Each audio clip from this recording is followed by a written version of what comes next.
The CIA kills a terrorist leader. China is enraged over Nancy Pelosi's visit to Taiwan. This is Philip with Dome TV. Yesterday, the CIA killed Ayman al-Zawahiri. He was a key plotter of 9/11 and was essentially second in command to bin Laden. After bin Laden's death, Zawahiri took over as leader of al-Qaeda. This concluded a 21-year-old manhunt for what is essentially an Islamic radical that has killed thousands of individuals via acts of terror. No matter what way you put it, this is a well-deserved win for the US, and again, credit where credit is due for the CIA and in the US military. But my problem was not the killing, but rather the situation in Afghanistan and how it's gone.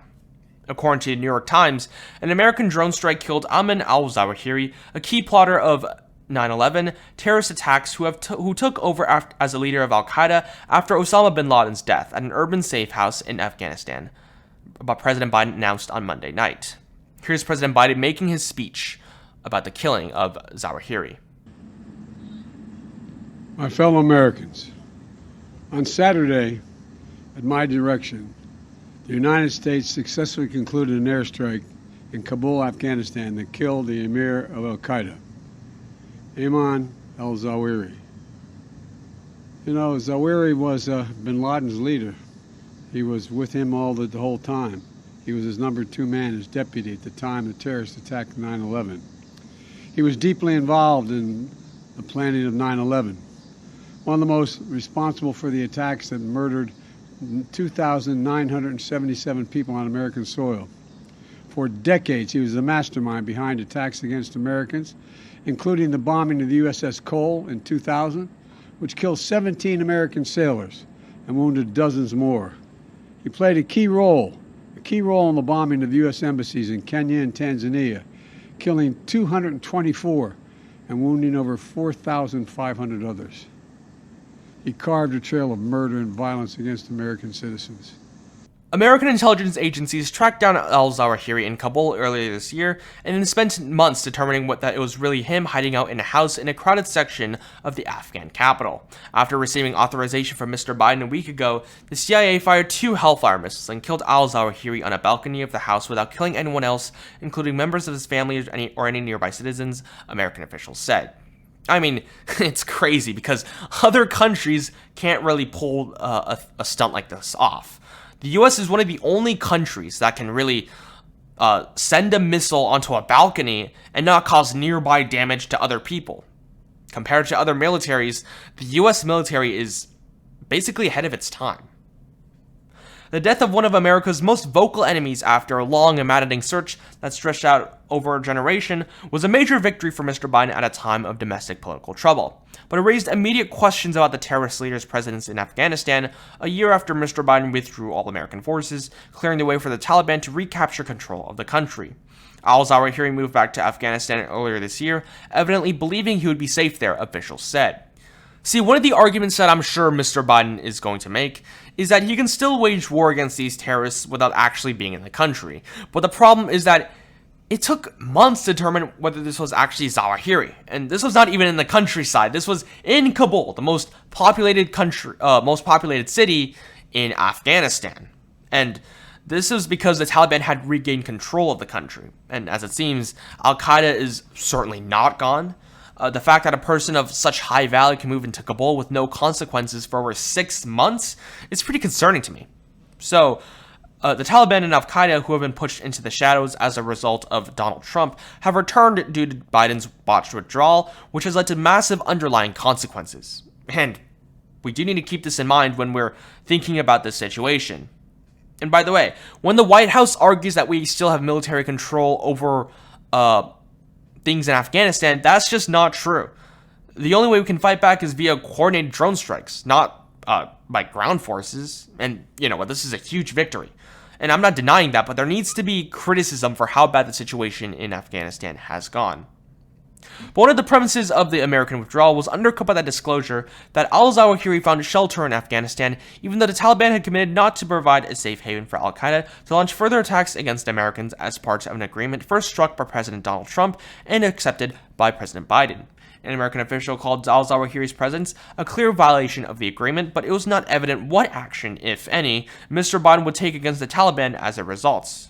And by the way, Biden really inherited a gift from Donald Trump when he came into office because of that agreement. If the agreement were followed, the U.S. would have control over Afghanistan and would have continued to have control without actually having their troops there. But Mr. Biden basically had a botched pull out of Afghanistan, which led to massive chaos within the country. So it's basically been chaos because of Biden's policies. The CIA missiles hit a house in Kabul's Sherpur area, a wealthy downtown enclave within what is considered the city's diplomatic quarters, which once housed dozens of Western embassies and is now home to some high-ranking Taliban officials. Now, the strike is a huge achievement for Biden, and I'm not denying that, but the fact is that it'll have a mediocre or a very meager impact on his approval rating in the U.S. because after killing the Iranian general and the founder of ISIS, it had no effect on Donald Trump's popularity. And after the killing of bin Laden, it had very little effect on Obama's popularity. Nancy Pelosi successfully landed in Taiwan this morning, which prompted outrage from China. Nancy Pelosi, like most U.S. government elected officials, has been a huge critic of China and cited their violence against the Uyghur Muslims in Xinjiang and their violence against protesters in Taiwan. According to Reuters, her arrival prompted a furious response from China at a time where international tensions already are elevated by Russia's invasion of Ukraine. China considers Taiwan part of its territory and has never renounced using force to bring it under its control.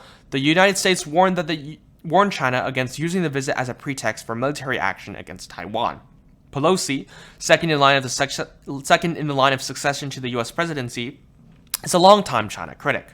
And by the way, you need to remember that this isn't some normal congresswoman. This is Nancy Pelosi, one of the highest-ranking U.S. government officials ever. So the fact that a high-profile individual would go to Taiwan and would prompt outrage from China is expected. Taiwan's president Tsai Ing-wen will meet with Pelosi on Wednesday morning and then have lunch together, the presidential office said. Pelosi, traveling with 6 other American lawmakers, became the most senior U.S. political leader to visit Taiwan since 1997. China's foreign ministry said it lodged a strong protest with the United States, saying Pelosi's visit seriously damages peace and stability in this Taiwan Strait, has a severe impact on the political foundation of the China-U.S. relations, and seriously infringes upon China's sovereignty and territorial integrity. Chinese warplanes buzzed the line dividing the Taiwan Strait before her arrival. The Chinese military has been put on high alert and will launch targeted military operations in response to the Pelosi visit, the defense ministry said. Now, I find it highly unlikely that China will engage in a war with the U.S. and target Nancy Pelosi because they're probably scared of the U.S., so I find that highly unlikely. But what I do think will happen is that China will target Taiwan militarily in some way. So I'm not entirely sure what they will do, but I think that if an invasion does come to Taiwan, I think it will come sometime next year, probably not sometime this year. White House National Security spokesperson John Kirby said after Pelosi's arrival that the United States is not going to be intimidated by China's threats or bellicose rhetoric, and that there is no reason her visit should precipitate a crisis or a conflict. Here's John Kirby on Taiwan. We have been clear from the very beginning that she will make her own decisions and that Congress is an independent branch of government. Our Constitution embeds the separation of powers. This is well known to the PRC, given our more than 4 decades of diplomatic relations. The Speaker has the right to visit Taiwan, and the Speaker of the House has visited Taiwan before without incident, as have many members of Congress, including this year. The world has seen the United States government be very clear that nothing has changed. Nothing has changed about our One China policy, which is, of course, guided by the Taiwan Relations Act, the 3 joint U.S. PRC communiques, and the 6 assurances. We have said, and we have repeatedly said, that we oppose any unilateral changes to the status quo from either side. We have said that we do not support Taiwan independence, and we have said that we expect cross-strait differences to be resolved by peaceful means.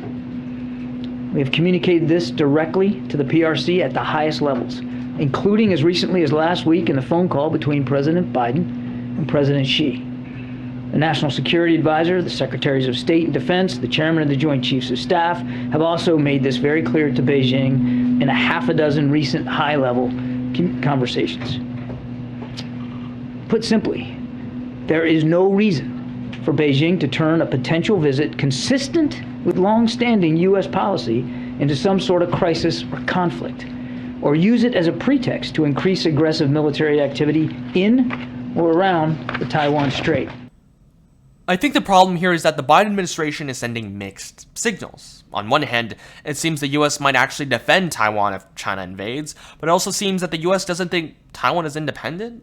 I mean, it's a confusing situation, so because of that, what the US needs to do is not poke China's feathers too much, and because our manufacturing is controlled by China, but on the other hand, we also want to show some teeth. This is really bad because if you don't have a clear foreign policy stance, then you're essentially screwed. So last year, Biden tried to say that the U.S. would come to Taiwan's defense if China did invade. You didn't want to get involved in the Ukraine conflict militarily for obvious reasons. Are you willing to get involved militarily to defend Taiwan if it comes to that? Yes, You are. that's the commitment we made. That's the commitment we made. We are not, look, here's the situation. We agree with a one China policy. We signed on to it and all the attendant agreements made from there. But the idea that it can be taken by force, just taken by force, is just not appropriate. It will dislocate the entire region and be another action similar to what happened in Ukraine. And so it's a burden that is even stronger. And then after that, Biden administration officials tried to clarify and walk back Biden's meeting and saying that it doesn't represent a shift in American action towards China. I mean, it's really a mess of an administration. You get Biden to say wacky stuff, and then his administration pulls him back like some sort of puppet. So, rinse and repeat. Either way, in terms of foreign policy, we should engage with Taiwan, and Biden's confusing rhetoric is certainly not helping our relationship with the country. So what do you think? Let us know in the comments down below, and once again, like and subscribe, and this is Philip with Dome TV, out.